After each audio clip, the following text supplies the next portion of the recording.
रमेश की monthly income 16,500 थी, खर्चा 10,500 था। अगले साल, very very very very important सवाल, बहुत ज्यादा इंपॉर्टेंट सवाल है। देखो 100 मान के करने में तकलीफ होती है ऐसे सवालों को। या तो आप एलिगेशन लगाएंगे या डेविएशन लगाएंगे। एलिगेशन मेरे भाई परेशान कर देता है कभी कभी, डेविएशन सबसे बेस्ट है। रमेश की मंथली इनकम 16,500 है, खर्चा 10,500 है। अगले साल इनकम 25% बढ़ जाती है, खर्चा 19% बढ़ जाता है। बचत में परसेंटेज चेंज क्या होगा?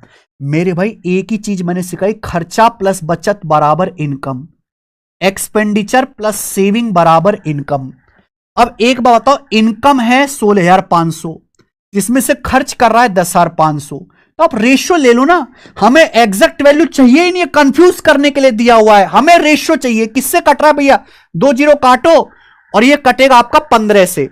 15 से 165, 11 बार 15 सत्ते 105। यानी कि अगर रमेश की इनकम 11 है तो उसका खर्चा 7 है। रमेश की इनकम 11 है, खर्चा 7 है, तो बचत क्या आएगी? 11 में से खर्चा 7 घटाओ, बचत आ जाएगी 4। ये रमेश की खर्चा और बचत का रेशियो आ गया।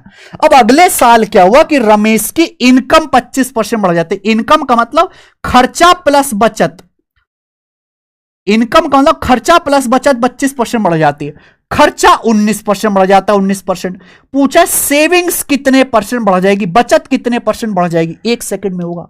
अगर इनकम 25% बढ़े तो खर्चा भी 25% बढ़ेगा और बचत भी 25% बढ़ेगी। लेकिन खर्चा बढ़ा है 19, 25 से 19 6% कम है। खर्चा 7 का 6% कम बढ़ा है, 7×42।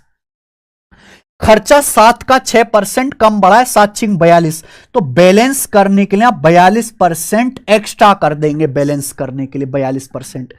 कितने की बचत पर? 4 रुपए की बचत पर बटे 4। और 4 से 42 यानी कि 21 बटे 2, 10.5%। 10.5 और 25 में 10.5 जोड़ूंगा तो 35.5% आ गया जी। 35.5% जो है आपकी बचत बढ़ जाएगी। ऑप्शन है आपके सामने डी।